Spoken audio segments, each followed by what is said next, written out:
our talents by something other than money and limited pieces of paper. Corporations shouldn't have the final say in determining a person's worth based on money alone. Even our government is at the mercy of that same shallow materialistic greed that perpetuates the vicious cycle of whomever has the most money has the power. Whatever happened to the power of the smartest, or even the survival of the fittest?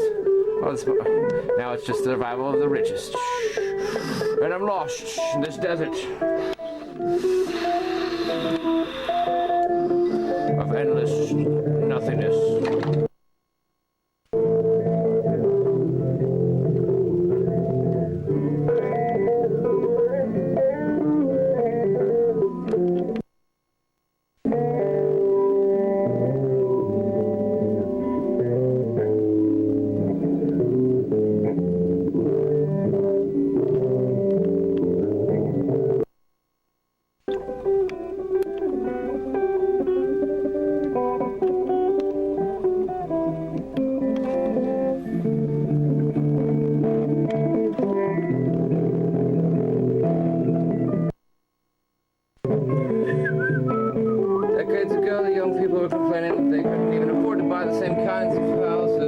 Their families have come from with the same kinds of jobs.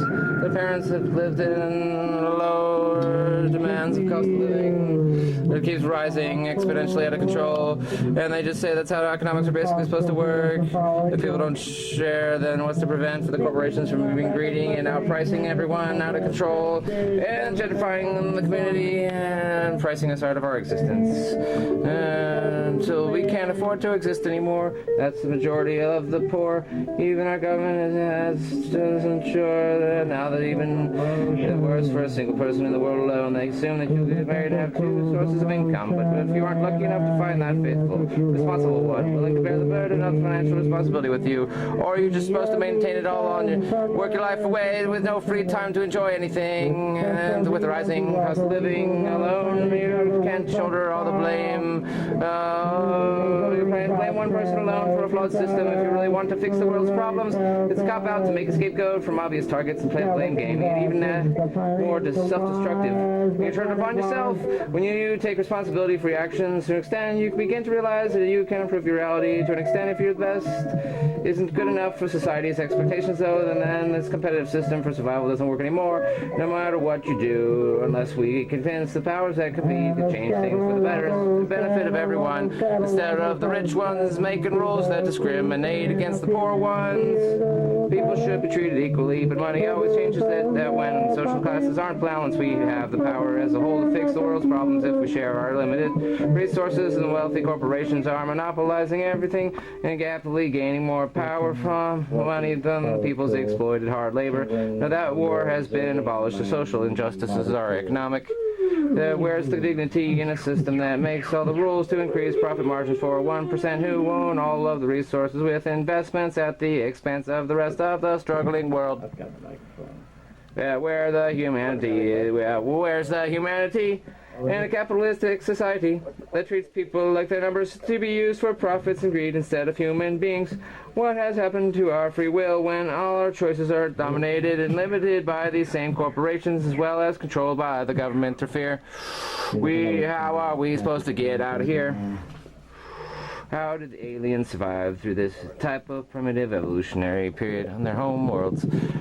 They realize the natural gift of spirituality is to find the balance between the technological inventions and metaphysical alternate realities.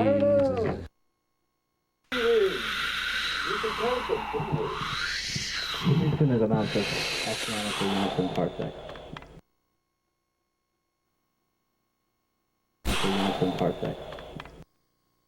Come as close as the humans to destroying themselves the same ways. Aliens could have already been amongst us from Earth, from times. They could teleport his soul anywhere in space, like mind over metaphysical matter. The Star Cops couldn't really hurt him. He was fearless again. The metaphysical trip allowed him to face his fears and see that there's beautiful reasons to go on living for the hope that we can make each new day better. He knew. Infinity.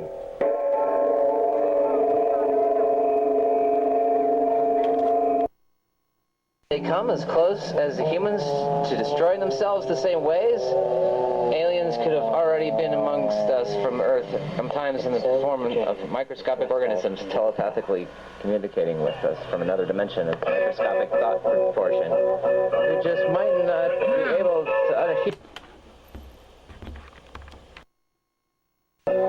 We just might not be able to unhear or understand what they are saying until we learn how to tune our brains into the right frequencies.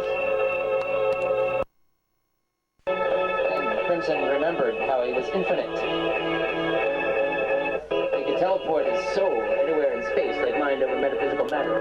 The Starcops couldn't really hurt him. He was fearless again. The metaphysical trip allowed him to face his fears and see the beautiful reasons to go on living for the hope that we can make each new day better. He knew that no matter how much he wanted to live in a permanent fantasy land, it wasn't physically possible because he always inevitably ended up facing reality on his own terms, no matter what he did. Do we have to see time as having a beginning or an end just because it resembles what we know subconsciously from the limited span of our temporary human body? Or are we designed to be temporary, or can our soul infinitely transform in a metaphysical dimension of heaven through death, since no matter what we do, matter is never truly destroyed, but merely transformed or rearranged or created, whether or not. It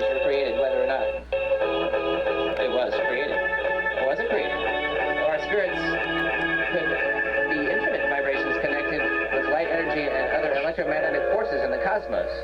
It could have always been. Is it our limited human brain that forces us to see that there has to be a beginning to an end to everything? What if there is no such thing as a beginning or an end to time? What if our time here on time has always been, or a circular dimension? We can only There is no beginning or end to time. We only see it that way because of our limited human consciousness. Maybe there is no end or beginning to time until another organism evolves to affect it and or reinvent it, or how our life views time and how we measure distance in space. It's like the sound of the sun. Other alien races may have different symbolic definitions and measurement systems for different species because of alternative conditions. Maybe time has always been and will remain like a cycle, Crimson concludes as he contemplates his endless philosophy.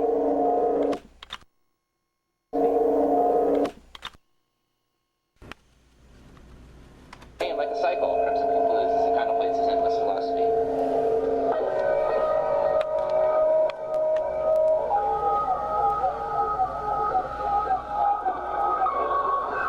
Anything exist in the infinite? And so the journeyman is thrust out into the stars. He started to sing softly under his breath, while he was aware of his defense mechanism, reflex action that he taught himself.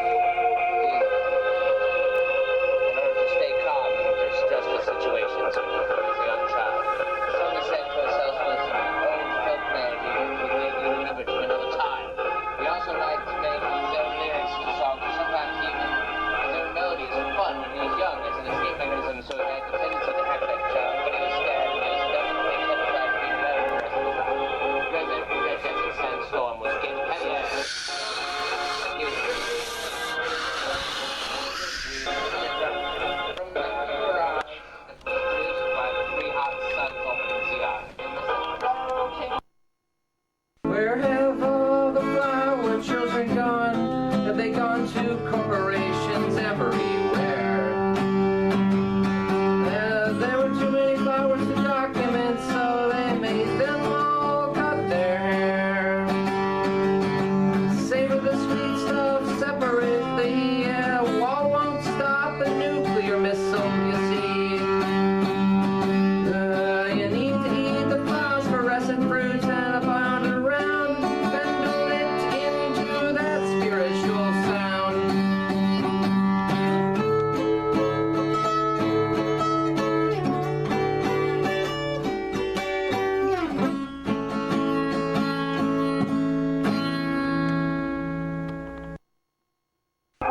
To a dream from the mirage that was produced by the three hot suns opening Zeon. Feel myself floating away. The breeze blows in front of Prince's path as he imagines himself in a dream, or how he would like to have seen himself as a rock star in his past life.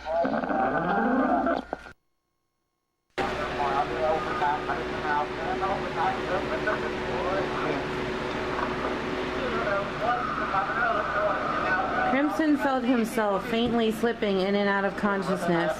It's like an antipode dream of rods and cones, pyramid trees, or cloud convoys and laser battles of infinite circuitry.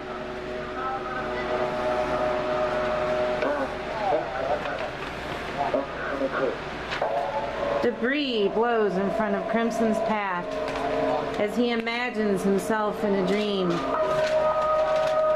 A scrap piece of paper blows across Zeon's desert and hits Crimson in the face.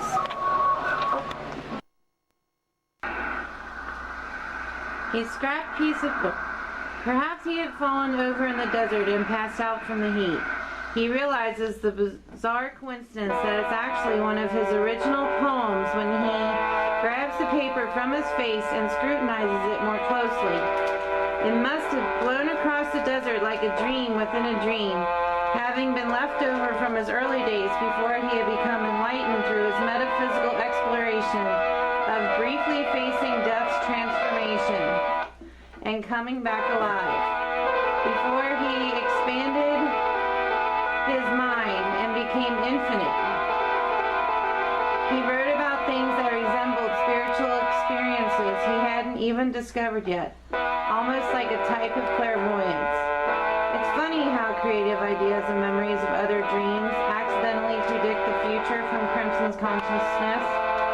There is a natural tendency to induce altered states of consciousness for fun, even in younger children, like telling scary stories in a graveyard at dark or making oneself dizzy.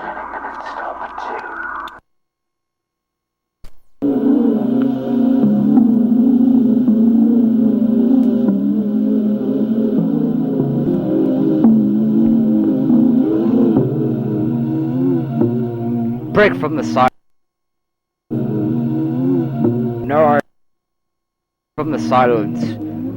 No, I am free, thinking of violence that shouldn't be. Sliding through a crowd, trivialities and frivolity, dawdling in limited perception teas, insignificant leaf passing through the breeze. Friends make plans out loud, torn up love. You'll be destroyed! Passing through the breeze. Friends make plans out loud, torn up love letters scattering in the breeze. In the midst of a storm was society, on the verge of chaos, but previously. I look at my feet,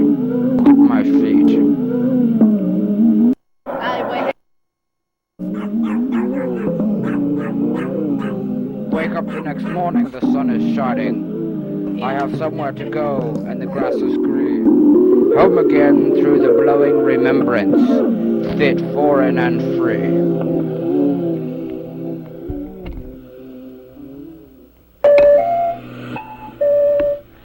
For much creativity. Plans with a friend for much creativity. Drawings on shoes to feel complexity. Ride my old friends to stick out for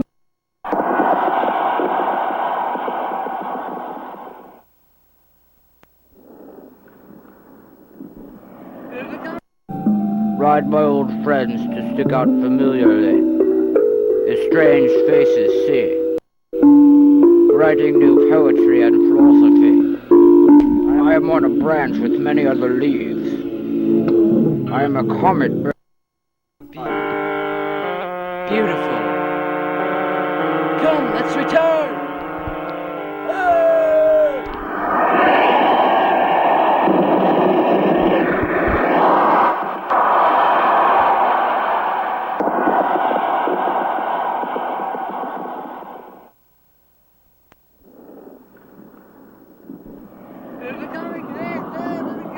Hey, everyone! Gather your men. He will be coming. We'll need protection. Have you decided? We want to be free, journeyman. We're not putting new poetry and philosophy. I am on a branch with many other leaves. I am a comet burning free, easily. burning energy, bubbling speed, boiling to explode out of me. A feeling not had since childhood memory, all due to broadening perceptions of me, and new scenes to see. Silence is broken. Now I am free, being creative, much more to see.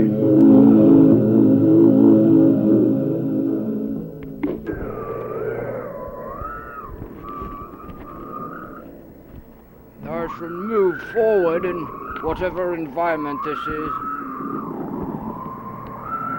It's becoming awful strange and windy, more solid though. Look at those! Oh my gosh, what is that I see? It's an expanding diagonal lines continuing to a point of perspective. All neon green and blue around me is twinkling